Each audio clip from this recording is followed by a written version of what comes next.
Чудно. Како секогаш чекам да дојде некое подобро време, а секогаш ми фалат старите времиња. Милан Младеновиќ, ЕКВ. Добродојавте на Беседа, македонската емисија за високи и возвишени теми. Јас сум процесорот. Јас сум свештеникот. И денешниот наслов, односно насловот на денешната епизода е за времето. Или ако го земеме во целост, беседа за времето. Ова е една прилично длабока и суштински битна тема која што со свештеникот решивме да ја обработиме денеска, бидејќи неодамна бевме силно внесени во една беседа меѓу мене и него и уште еден наш близок човек. И всушност тоа што го беседевме беше релативизмот на Ајнштајн и снагата на објектите со голема гравитација да го променат времето, односно самото течение на времето и самото негов, речеме, да го променат времето од механистички аспект. И едно, можеби, час време дискутиравме кои се ефектите на таквите објекти, например, некоја огромна планета, некоја црна дупка. Изворно, мојабетот дојде затоа што го разговаравме филмот Меѓузвезден, односно Интерстелар, па таму овие феномени се испитуваат. И имаше една ситуација во Меѓузвезден, каде што главниот лик заедно со уште една девојка, астронаут, ќе се симнат на една планета, а ќе остават третиот научник да ги чека во вселенскиот брод кој што е во орбита околу планетата, и бидејќи ќе бидат многу поблиски до изворот на гравитација, за нив времето тече, субјективното време тече нормално, меѓутоа за тој човек и таму ќе бидат отприлика едно 3 часа, меѓутоа за тој човек кој што остана на самата вселенска станица, поминале 20 години и го наоѓаат како остарен човек кој што првите 5 години решавал математички загадки и после тоа му досадило и прекинал да прави било што друго, затоа што паднал во депресија практично, чекајќи ги. А за нив поминале само 3 часа. И овој феномен нас не потикна да разговараме за времето како еден феномен и во еден момент стигнавме до една занимлива реченица, да речеме, а таа беше дека времето е процесирање на стварност. И ова мене ми излезе, меѓутоа излезе од мојавето, излезе од сите нас, не само од мене. Јас зашто сум кажал, не значи дека од мене излегло, туку од сите нас како систем, тројцата. И занимливо беше дека во тој момент свештеникот рече: "Еј, да, тоа е многу интересно." И следниот ден ни пиша на нас двајцата и ни рече: "Абе, вика, види вака како од никому ништо процесоров изјави едно такво откровение, вика, цел ден се мислам се денеска на тоа што го кажа вчера, дека времето е процесирање на стварноста." И ова беше еден вовед во тоа зошто решивме да ја обработуваме оваа тема, затоа што е на изглед многу проста. Сите ние имаме внатрешно чувство за времето и што е тоа време. Мериме време и знаеме кога е 12 часот, имаме часовници, имаме телефони кои што ни покажуваат, знаеме што е секунда, знаеме отприлика колку е трајањето на секунда, на една минута, на еден час, на една година и така натаму. Меѓутоа, ова е на изглед површинската перцепција за времето. Тоа што времето го има и тоа што времето е многу подлабоко, има многу по суштински длабоки аспекти на самото време. Има и духовни аспекти, има и механистички аспекти, има и физички аспекти на времето. Времето е многу сложена тема. И како таква е совршена за нашата емисија Беседа. Со овој вовед, сега ќе му дадам збор на свештеникот да ја обработи својата перспектива на времето, па после тоа ќе се разбориме. Свештениче? Ти благодарам. Времето ние сите го перцепираме во два аспекта. Првиот аспект е времето како физичка мерна единица, исто така и како димензија, значи она е реално време. И има еден друг аспект на времето кој што исто така е многу важен за нас, а тоа е времето како психолошки феномен или психолошко време.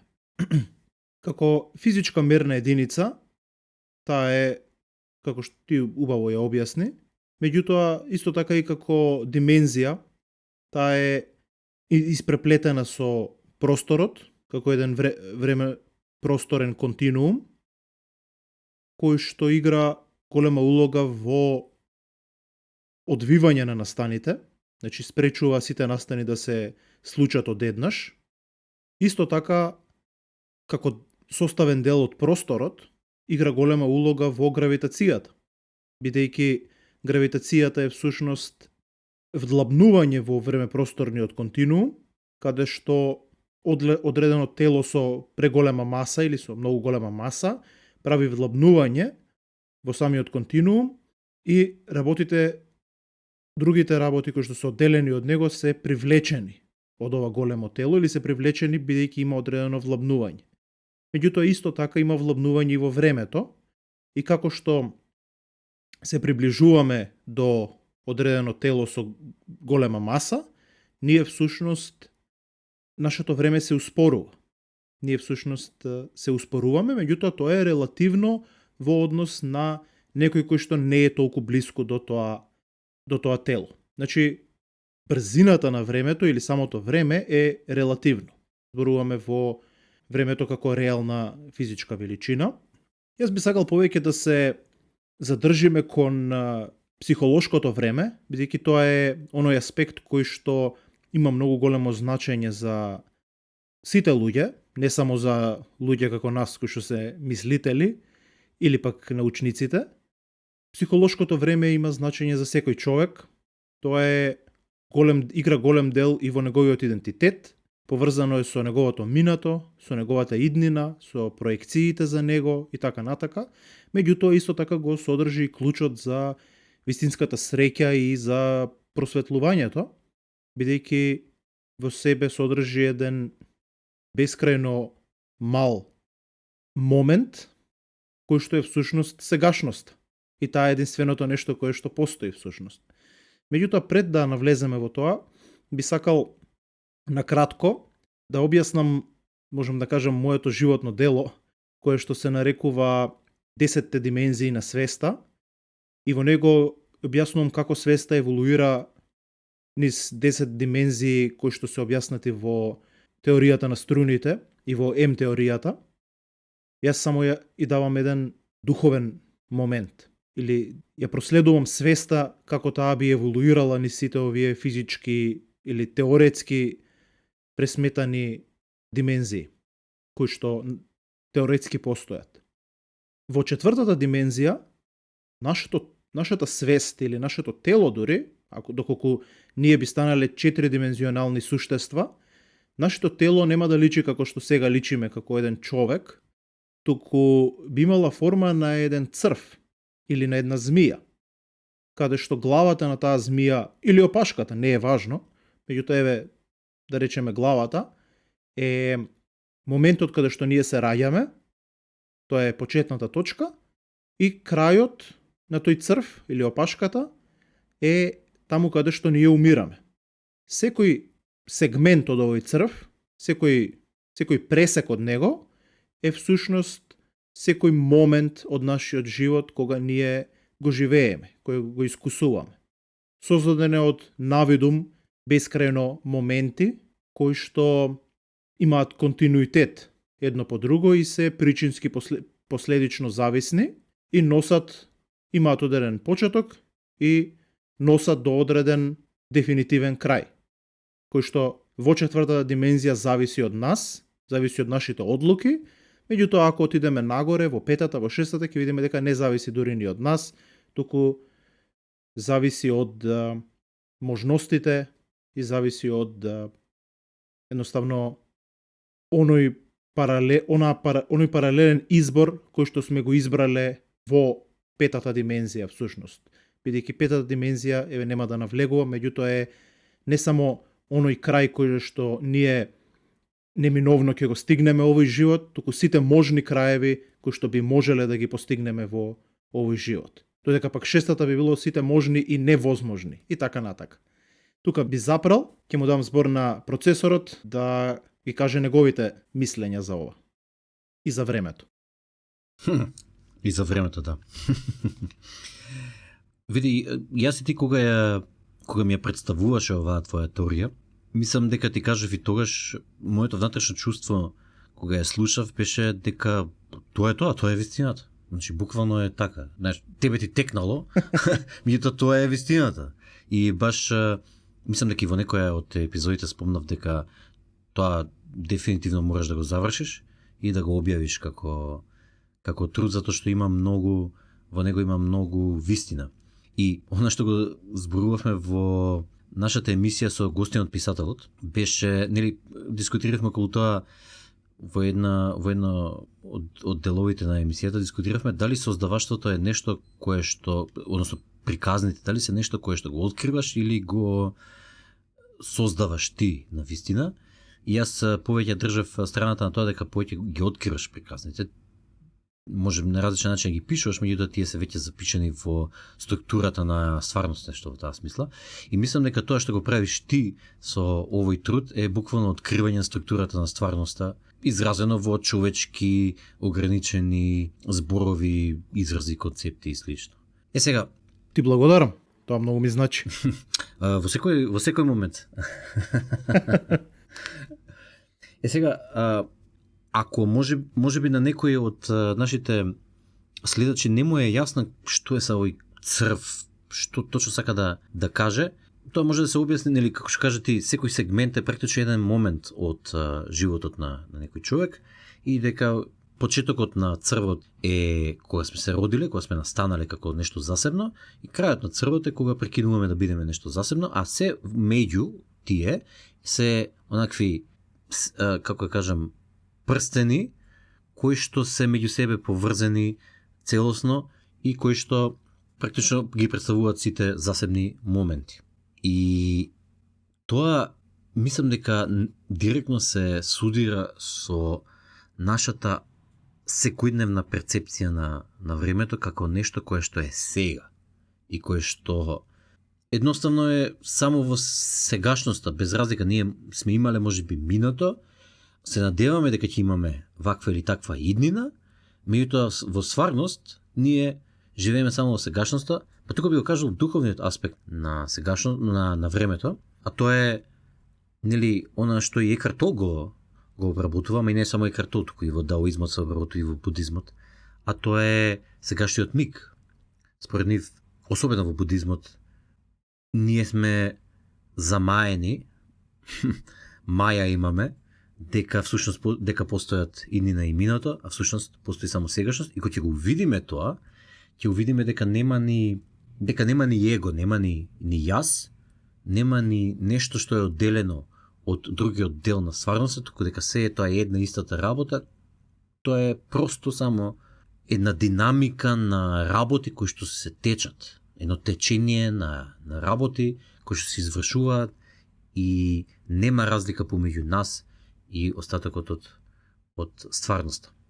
И тоа е духовниот аспект, мислам, дека на времето, кој што многу од духовните водачи, па и од духовните учења се обидуваат да ни го предочат. И сега јас тебе би те замолил да кажеш кој, затоа што знам дека доста знаеш за христијанството, кој е концептот на христијанството за времето? Христијанството нема некој особено филозофски аспект на времето, зошто бидејќи христијанството е насочено кон обичниот човек. Не сака многу да го изгуби човекот, да се изгуби во филозофии за времето, во некое живење абстрактно, како што тоа го прави хиндуизмот и будизмот, со карма, со одредени филозофии, размислувања, практики и така натака. Туку сака многу директно или најдиректно што е возможно да му укаже како да се живее правилно. Така да аспектот кој што Исус Христос го кажува во однос на времето или учењето негово за времето се искажува во оној момент кога зборува за птиците и за цвекињата и кога им кажува на своите следбеници и на апостолите: погледнете ги птиците и погледнете ги цвекињата, како тие живеат практично во моментот, сега парафразирам, како тие живеат како ништо да не им треба, живеат од ден за ден, всушност живеат во моментот, не планираат за иднината, не се грижат за минатото, не се срамат од минатото, не се грижат за иднината и така натака, туку едноставно живеат во моментот и ништо не им фали. И живеат среќно и исполнето колку што се способни да живеат среќно и исполнето, зошто бидејќи живеат во единствениот момент кој што е реален, а тоа е сега. Тоа е најпросто кажано филозофијата и учењето на христијанството, кое што е не само апсолутно точно, туку е и најпросто објаснето колку што е возможно. Да, и тоа како што гледам, совршено се поклопува и со даоистичкиот и со будистичкиот концепт на времето, односно сегашниот миг, нели? Па и на Икар Тол, па и на Лео Гура, па и на не знам кој друг веќе да го спомнам. Веројатно и Садгуру? Развиканиот Садгуру, така. Интересно што најдов една работа за Свети Августин и тој во своите исповеди го разгледал времето и изјавил дека тоа е како една субјективна реалност што постои во умот. И според него минатото и иднината не постојат независно, туку само во сегашноста преку паметење и очекување. И за него, вика, времето е создадено од Господ и е различно од вечноста која е божествена и надвор од временските ограничувања. Интересен, повторно се поклопува истата перцепција и од будизмот и од даоизмот. Вака разгледав неколку различни концепти за време, кога размислов за духовниот аспект на времето, и една ми го фати окото, а таа е африканската Йоруба концепција за времето. И тоа што е многу интересно за оваа концепција за времето е дека времето е евентуално, ама не во нашиот колоквален начин на кажување на евентуалност, туку евентуално од аспект на настани. Значи, времето за нив целосно зависи од социјални и духовни настани, а не од абстрактни мерки. Значи, за нив нема врска дали ти го мериш времето со часовник или со што и да е, со циклуси, месеци, години, временски онекви фази и слично, туку едноставно настаните кои што се случуваат го означуваат времето. И некогаш кога не се случуваат настани, времето не тече. Кога ќе се случат многу настани, тогаш времето тече и слично. И тоа повторно мислам дека укажува на субјективноста на времето, на субјективното чувство, дека всушност времето е субјективно чувство, нешто што ќе го продискутираме малку понатаму.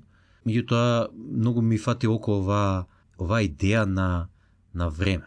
Знам дека во христијанството има, во некој барем толкување на христијанството има оној есхатолошки момент на крајниот момент кога ќе се открие Бог и кога ќе настане крајната битка помеѓу доброто и злото и дека доброто на крајот ќе победи.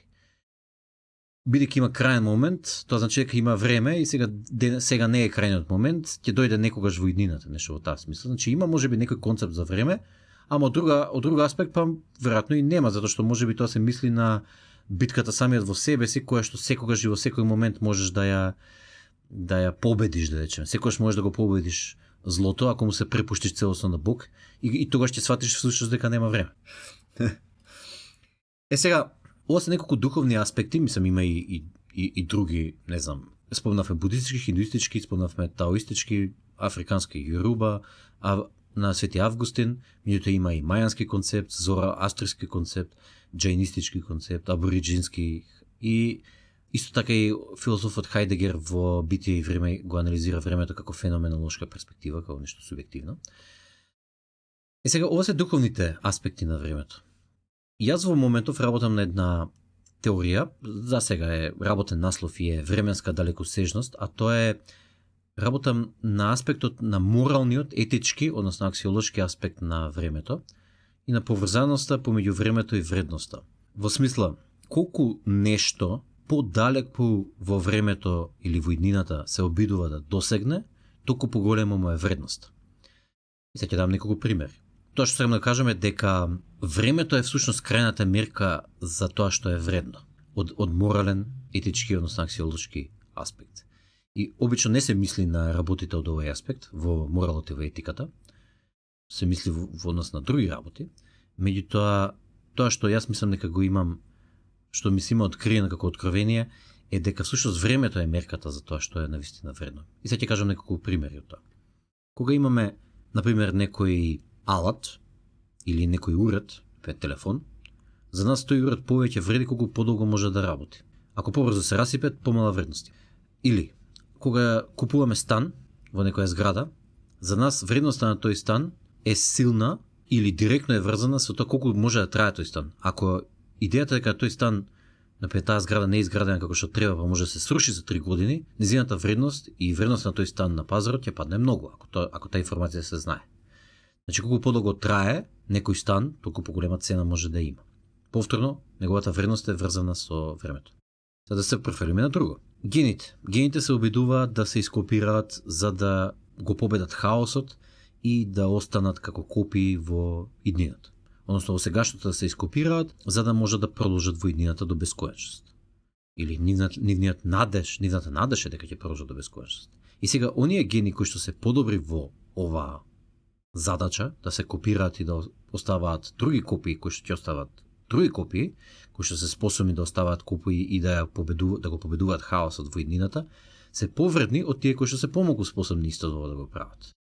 Тоа може да се види во тие луѓе што се посилни, тие луѓе што се помускулести, тие луѓе што се поздрави, кои што помалку се подложени на болести, кои што помалку им се расипуваат очите, кои што се поубави, кои што се поинтелигентни, до одредена граница, нормално, меѓутоа сите овие карактеристики укажуваат на тоа дека имаат квалитетни гени. Што значи квалитетни гени? Дека се поспособни да се ископираат во следната генерација и така да продолжат во иднината со надеж дека ќе продолжат до бесконечност.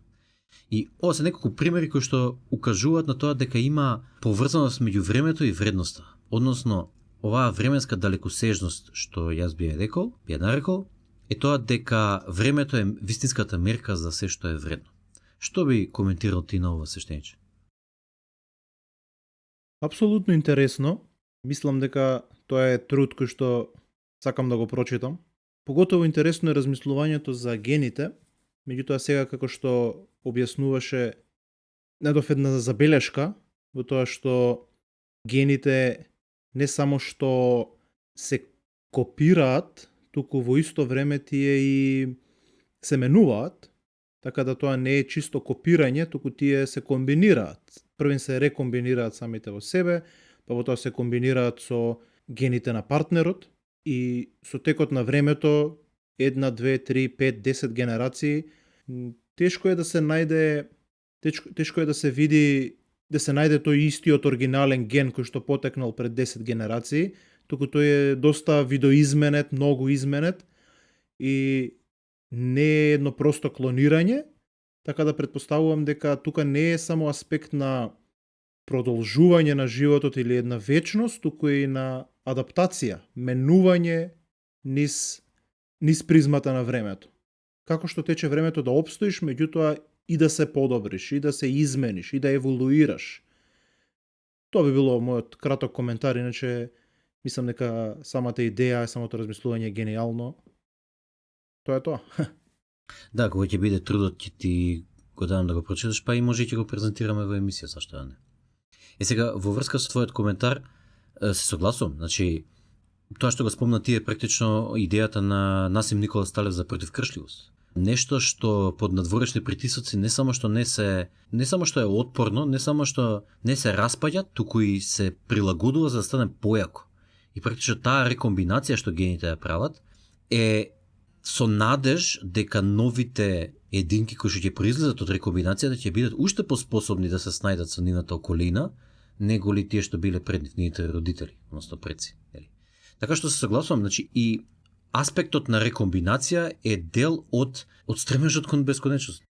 И сега, тоа се духовните и моралните аспекти на времето. Има уште еден аспект кој што изворно го разговаравме, нели, всушност на почетокот на емисијата го кажавме од кај ни дојде, кога го разговаравме филмов Меѓузвезден и релативистичката природа и субјективната перцепција на времето и сите тие работи. Меѓутоа, пред истиот, јас би му дал збор на свештеникот да додаде нешто свое. Не мора во однос на ово што го дискутиравме досега, туку во однос на беседата за времето, ако има. Види, јас би сакал да разговарам, како што кажав, за психолошкото време. Сакам да кажам дека во во модерното општество, ние времето го сваќаме многу линеарно, го сваќаме во аспект на се раѓаш, правиш некои работи и умираш, и секогаш треба да бидеш се подобар и подобар, не треба да чувствуваш негативни емоции, не треба да имаш падови, тие се лоша работа, тие се сетбек или уназадување и тие се непожелни и непотребни. Меѓутоа, сметам дека тоа е нездрав начин на гледање на работите. Мислам дека времето психолошки, пред да навлеземе подлабоко како времето како аспект кој што го креира егото, сакам да збориме како еден површен аспект, а тоа е неговата линеарност. Всушност, мислам дека не треба да го гледаме времето линеарно, треба да го гледаме циклично. Ние живееме во одредени периоди, се раѓаме, умираме, тоа е одреден временски период, секако, нормално. Меѓутоа, во рамките на тој период имаме циклуси, каде што се повторуваат одредени аспекти на нашето живење, одредени подеми и падови. И ние така треба да ги гледаме. И всушност тоа го гледаме и секогаш во реалноста, значи гледаме ден и ноќ, гледаме смрт и раѓање, гледаме како империите, како царствата, како секоја книга, секој филм, се на светот се мора да има почеток, се мора да има крај. Кога јадеш одредено јадење, мора да почнеш со јадењето и мора да го завршиш јадењето. Значи не можеш да јадеш бескрајно или не можеш никогаш да не почнеш. Кога читаш некоја книга, мора да стигнеш до средина и до крај. Мора да има одреден подем и мора да има одреден пат. И така и со работите кои што се случуваат во животот. Значи, мора да имаш одреден период каде што започнуваш нешто ново, се воздигнуваш, имаш напредок, па стигаш до одредено плато, нема напредок, има стагнација, и тоа е во ред, па потоа гледаш дека си паднал, си изгубил нешто, има борба наспроти ветрот, некако не ти оди во што и да правиш, па после повторно почнува да ти оди, не си се откажал, па после повторно има некој пат, па повторно некој плато, и тоа се циклуси, тоа се работи кои што неминовно мора да се јават во животот на човекот и тие не треба да се гледат негативно, не треба да се гледат како заглавив, паднав, не требаше ова да ми се случи, зошто вакви работи ми се случуваат во животот, зошто неуспеси ми се случуваат, зашто тоа е животот. Животот е неуспех и успех. Животот е добри работи, убави работи и лоши работи, неубави работи. Значи, мораат сите тие работи да се случат во животот. Тоа се аспекти на постоењето. Се случуваат за да можеме да ги искусиме.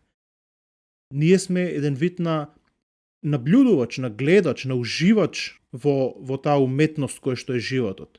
Со зборовите на Екарт Тол, ќе го парафразирам, кога вели: ние не сме луѓе кои што живееме живот, кои што имаме искуство на живот, туку ние сме живот кој што има искуство на луѓе. Па тоа искуство на луѓе во себе си содржи неуспеси, падови, намалена продуктивност, зголемена продуктивност, тага, радост и така натака. Мора да има од се помалку или од се подоволно. Не може да има само убави чувства, бидејќи тоа не е здраво и тоа не е нормално.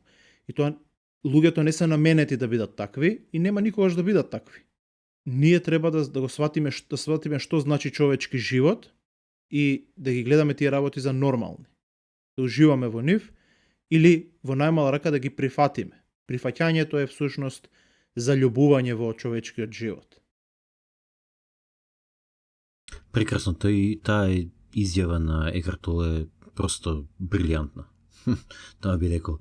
И ова на крај што го кажа па е исто така брилјантно, а тоа е дека прифаќањето е суштината на надминување на приказната која што сме.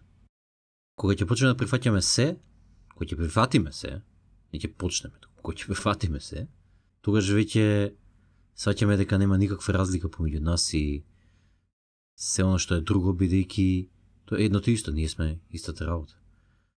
Меѓутоа, под прифаќање не се мисли интелектуално само прифаќање, го разбираме како концепт прифаќањето. Не, навистина да го прифатиш.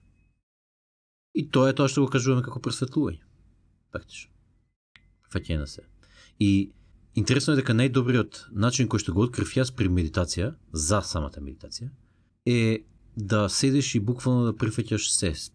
Некои луѓе се борат против мислите кои што им доаѓаат, викаат лошо медитирав денеска бидејќи има вакви мисли, такви мисли, или ме чешеше нешто ме болеше грбот, ме болеше глава, што и да е.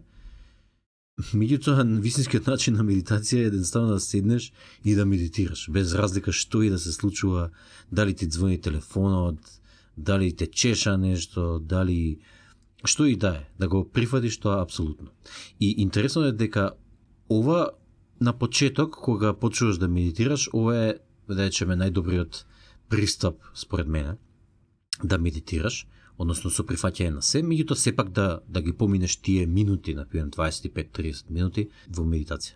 И начинот на кој што ќе префрлиш во секојдневна медитација е тоа кога ќе сватиш дека треба да го прифатиш и твојот нагон да не прифатиш. Например, те боли нешто или не знам, звони телефонот или гори оган те се запалил негде, а ти медитираш и ти на почетокот ќе мислиш, па добро, гори оган, ама јас треба да го прифатам тоа.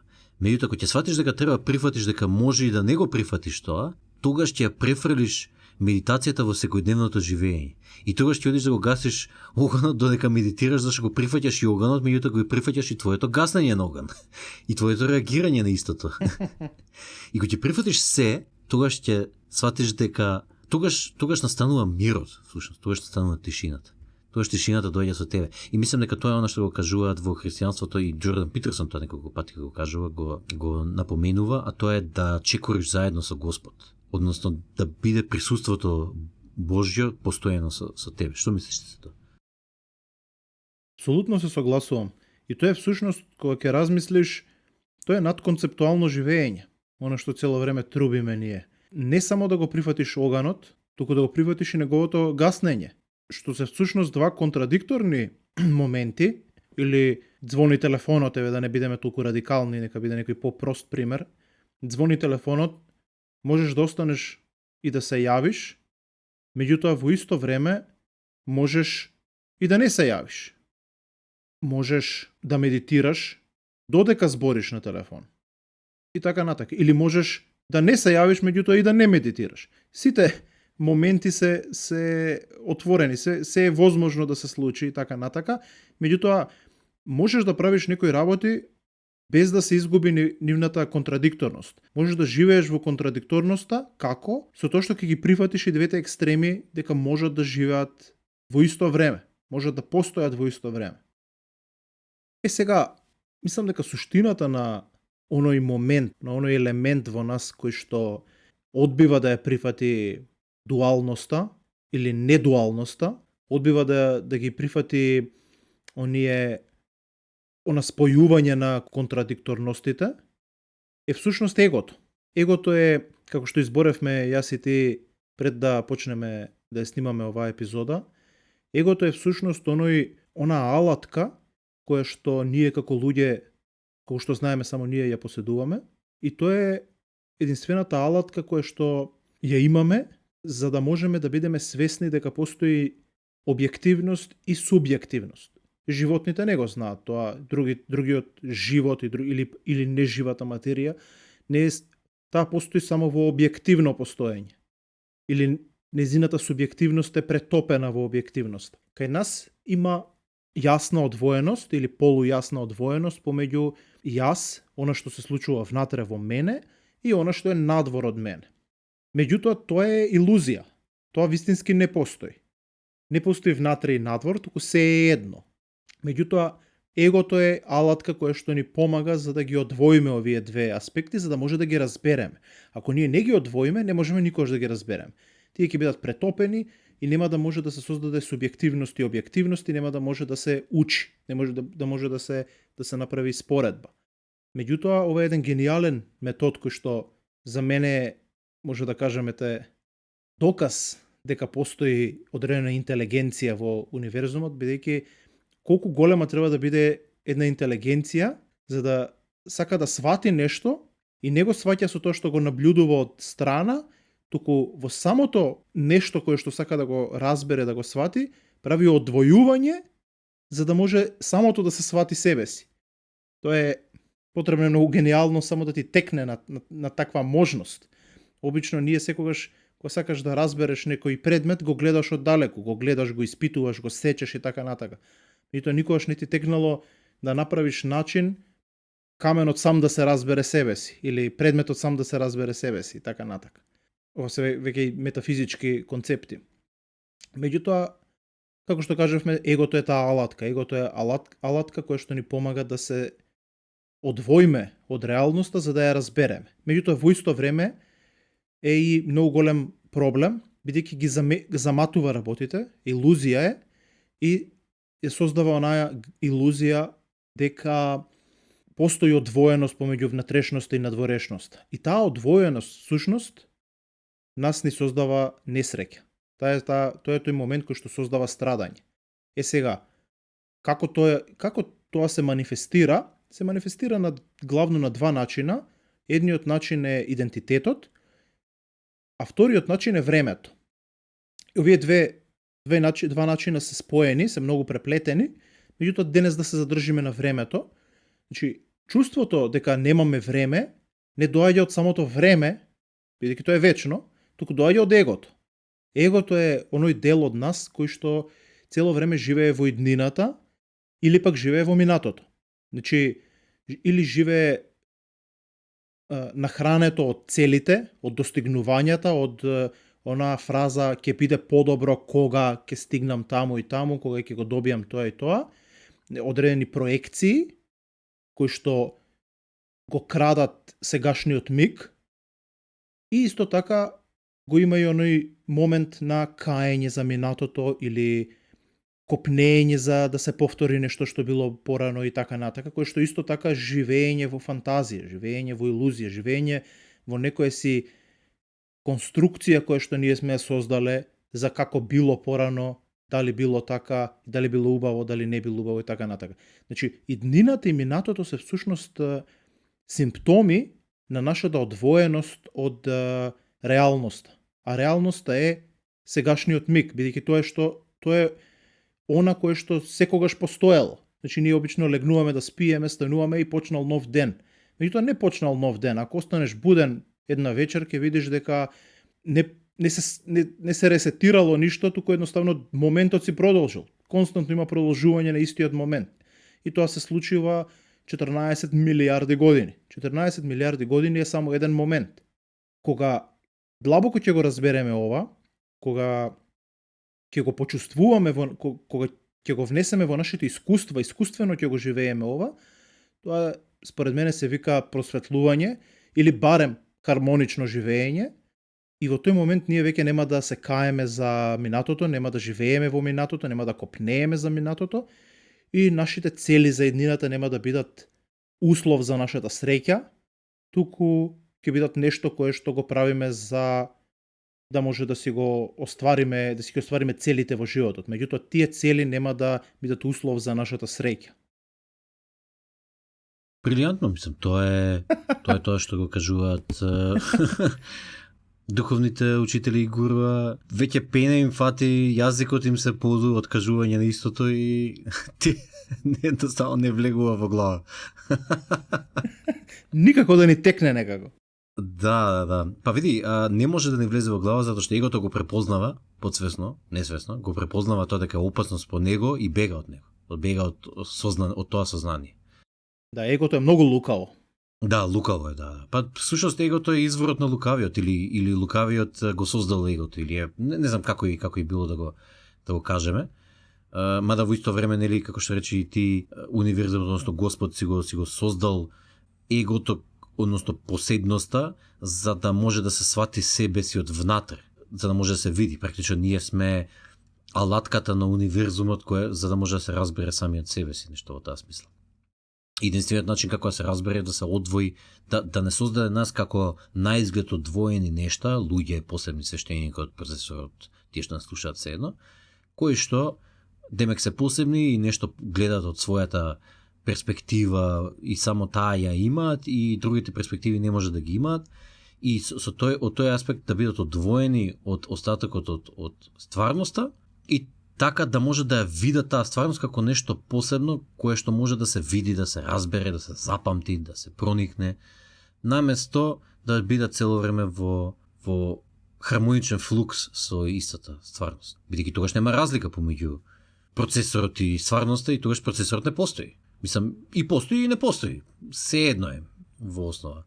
И тоа што е интересно, знаеш, многу луѓе ќе кажат, или од ова можеби да извлечат еден наивен заклучок би рекол, а тоа е дека, чекај тогаш, ако прифатиш се, ако прифатиш дека нема разлика помеѓу тебе и стварноста, и тоа значи дека практично ти не постоиш како последно нешто. Тоа значи дека тоа е крај за тебе. Тоа е смрт. Тука настанува крајот на тој човек. И тоа е, мислам дека еден наивен заклучок кој што се вади, бидејќи егото може да продолжи да постои, а во исто време да го реализира овој заклучок. И тоа го правеле сите оние луѓе што се просветлени, или што биле просветлени.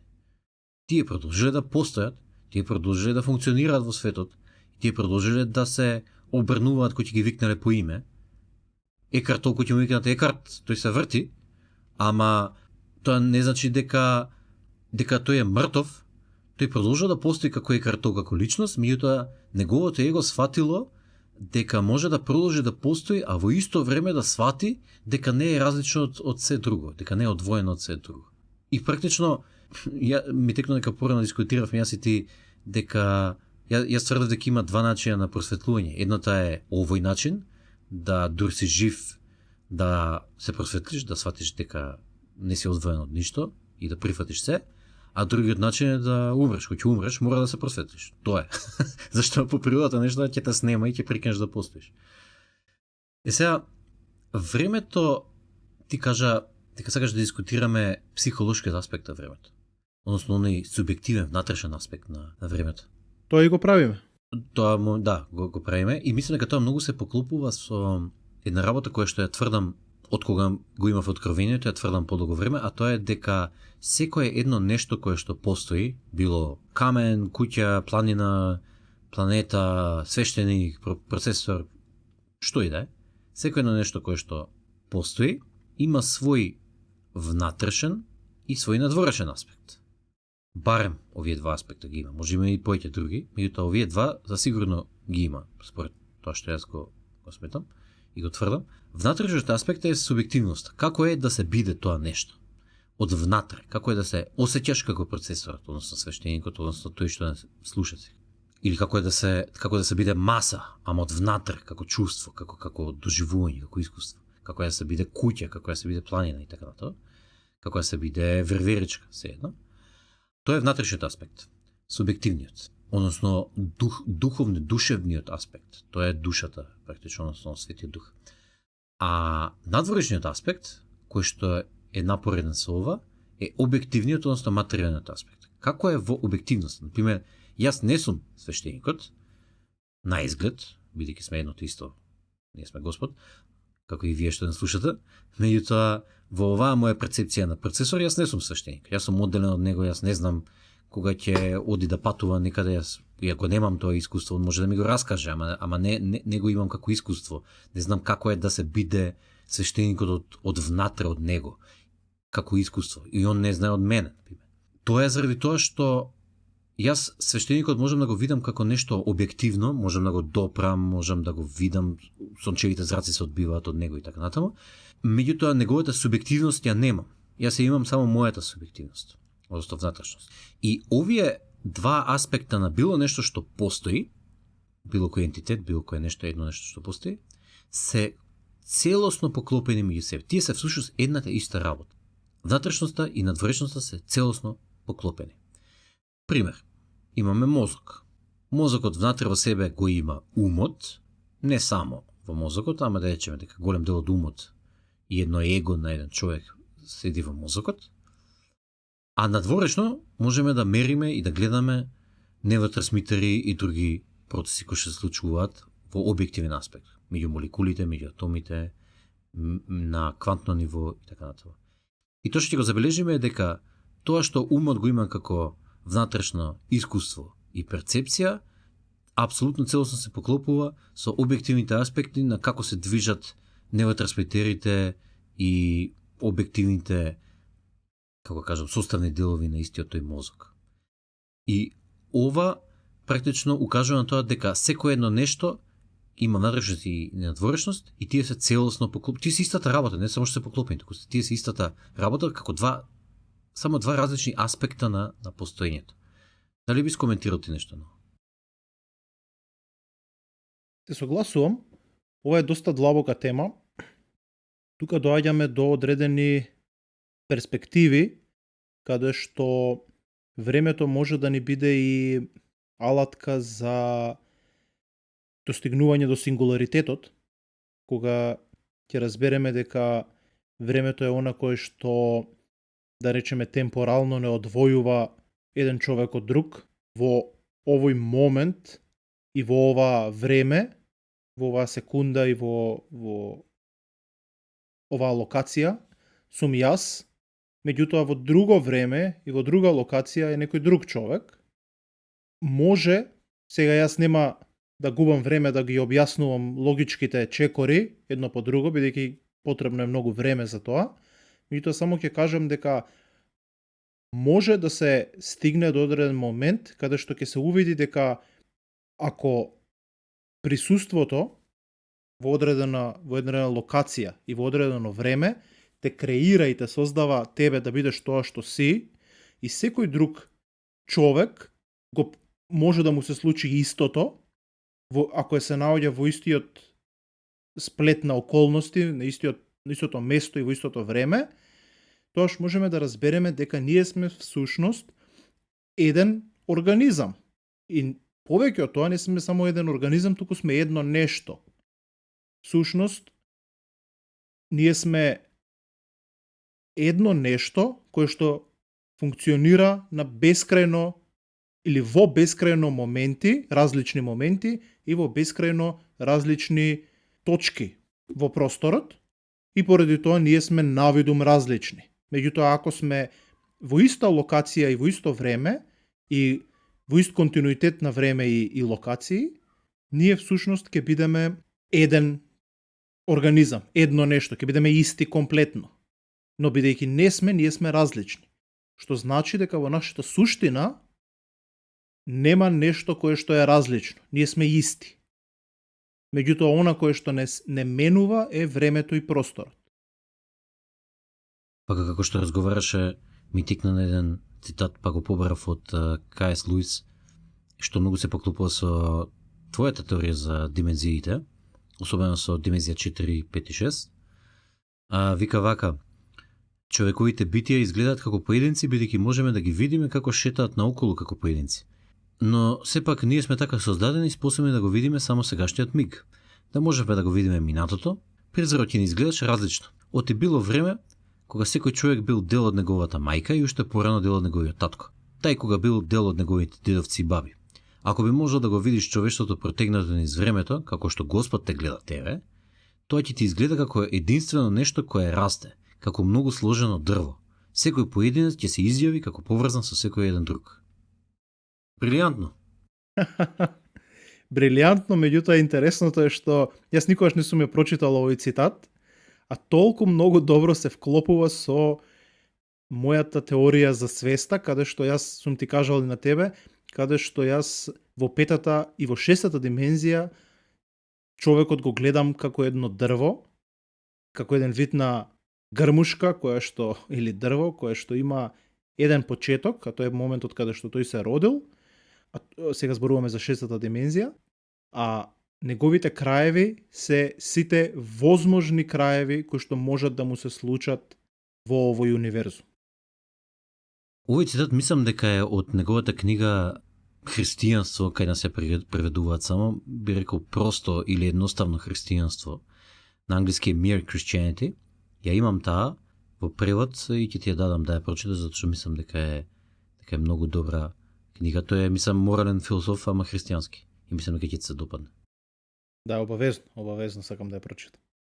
Сега, од аспект на времето, овие си работи ги дискутиравме дека субјективност и објективност, односно внатрешноста и надворешноста е едното исто, само два различни аспекта кои што се истата работа, истото постоење, само изјавено во два различни аспекта. Сега, ако е тоа точно, а мене ми изгледа дека е точно, и во однос во склоп на оно се што го разговаравме досега, не е далеко да се претпостави дека природата на времето е субјективна, процесна и релативистичка, во смисла на времето е внатрешно чувство кое произлегува од доживување или со други зборови процесирање на стварност. Ако запре процесирањето, ќе запре и времето, но не и чувството за самото време. Доказ, јас мислив два примера, односно еден пример, преку кој се обидам да го докажам исто. Технички се примерите, меѓутоа мислам дека ќе ги сватат нашите слушатели. Тоа е, да речеме дека ние ќе создадеме некој систем, како калкулатор, како пресметувач, на кој што ќе му речеме да почне од нула и да додава плюс 1 до бесконечност. И тоа е процесот. Процесот е кој е сега резултатот плюс 1 и само додава и плюс 1 и така до бесконечност. Додека ја процесира оваа задача тој систем има внатрешно чувство за време, кое е изразено преку растојанието меѓу секој засебен чекор што треба да го изврши за да додаде плюс 1 на досегашната сума. Значи, за него перцепцијата на времето е разликата помеѓу различните чекори кои што треба да ги изврши и он ги повторува истите чекори цело време, меѓутоа, нели, има различни чекори, например, не знам, сега внатрешната логика како тоа ќе биде испрограмирано, меѓутоа има неколку чекори за да може тоа да го изврши како калкулација. Нели, запамти која е сегашната бројка, додаде плюс 1, додаде го како вакво, па види кој е, па запамти која е сегашната бројка пак, па додаде плюс 1, нели, сите тие чекори ги врти. Сега, ова растојание помеѓу секој засебен чекор што треба да го изврши е поимањето на создавање и на напуштање на моментите, тоа се внатрешни моменти кај тој систем, а како момент го дефинирам една обедината состојба на свеста во конкретен момент.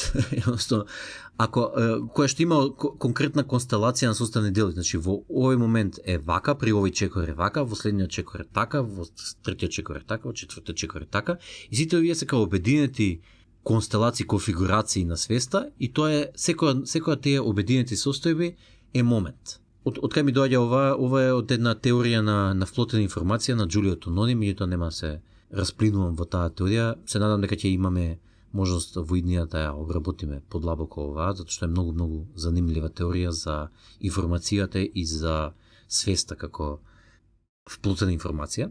Сега, системот ќе има внатрешна перцепција на времето во однос на тоа како ги извршува овие чекори. Додавање плюс 1 на бројката. Ако ја зададеме истата задача на други два система, едниот со побрзи процесирачки способности, а друг со побавни, и се осигураме дека буквално механистички целосно истите чекори ги следат во процесирањето. Значи внатрешната логика и програмата се исти, само брзината на процесирање е различна. За нашот надвор, овие три системи практично, првиот и плюс уште овие два, ќе извршуваат задачата со различна брзина. Што ќе рече за нас тие со различна брзина работат, или обратно кажано, различно време им треба за да извршат истата работа. Бидејќи нашата референцијална временска рамка е таа низ која цениме брзината, нашето чувство за време, и за која не можеме да бидеме сигурни дека е точна или исправна, бидејќи никогаш не можеме да влеземе во внатрешното чувство на друг систем па да видиме како него му тече времето, само кај нас може да видиме како ни тече времето. Но за овие два система, едниот побавен и едниот побрз, тие ќе имаат многу слично или веројатно исто внатрешно чувство на течење на времето, затоа што за нив процесот е ист. Истите чекори ги вртат на ист начин, ги вртат и така натаму. За секој од нив засебното чувство за време ќе биде крајната вистина, крајната временска рамка, поради истата причина дека не може да навлезат во друг систем, временски систем, за да искусат како го издржува времето. Ако овие два система некогаш се спојат за да бидат свесни еден за друг, секој од нив ќе си има своја временска рамка, кој што ќе му биде единствена референцијална рамка, и за другиот ќе мислат само дека е побрз и победен во нивната рамка, а не дека тој другиот има своја рамка кој што е еднакво брз. И ова мислам дека укажува на тоа дека времето е релативистично. Меѓутоа што е уште побитно е што укажува на тоа дека времето е процесирачко, односно сублимирано во исказот кој што го кажавме тогаш, а тоа е дека времето е процесирање на стварноста. Многу се расплинив, меѓутоа мислам дека овие импликации доаѓаат од спознанието дека всушност времето е процесирање на стварност и дека е процесно, и дека е субјективно, дека е психолошко, дека е внатрешно чувство и дека е релативистичко.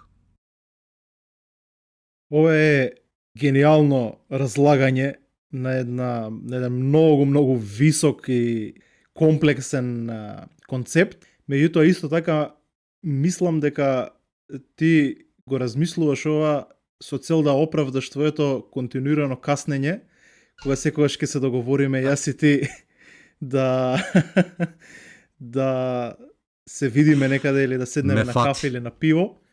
Ти обично касниш по час-два, меѓутоа всушност сега излегува дека ти не касниш, туку дека од мојата перспектива, бидејќи јас сум многу брз, ти всушност личи дека касниш. Меѓутоа, од твоја перспектива ти си сосема на време.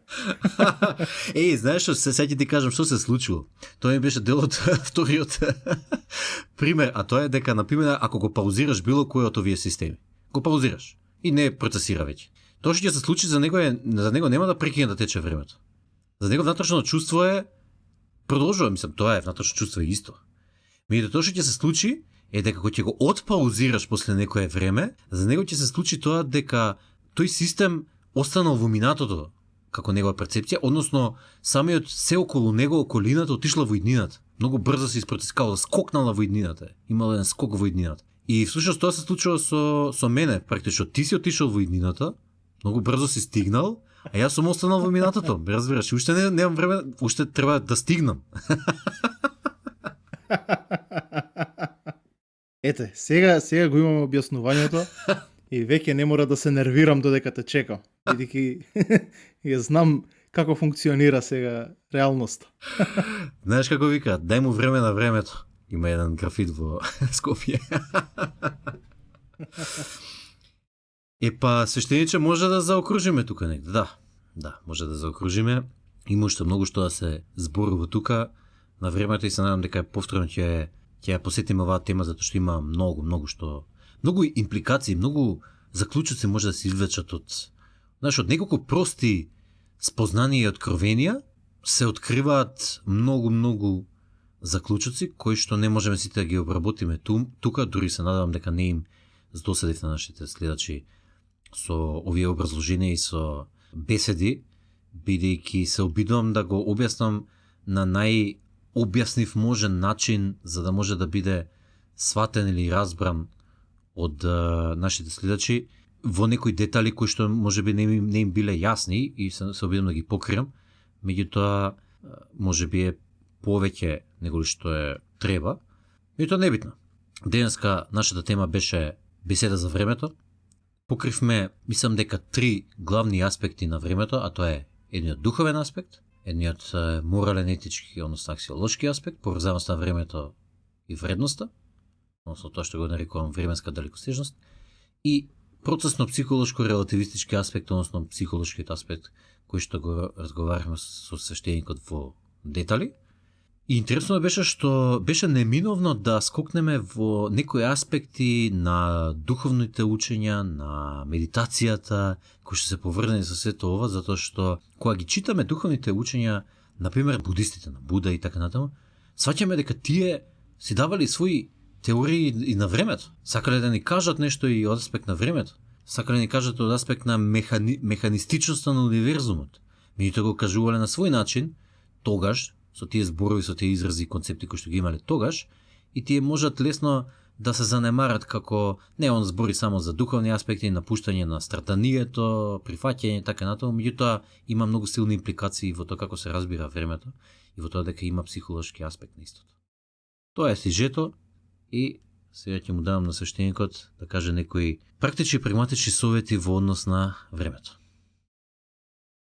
Егото не тера да живееме во еден вид на психолошко време, каде што нашиот идентитет се разложува на 3 сегменти: минато, сегашност и иднина. Меѓутоа, минатото и иднината не постојат реално, тие се само проекција, тие се временска замка, која што не оттуѓува од реалноста, а реалноста е само сегашниот миг. Обиди се да не живееш во минатото, Обиди се да не зависиш од иднината, обиди се колку што е можно повеќе да живееш во сегашниот миг.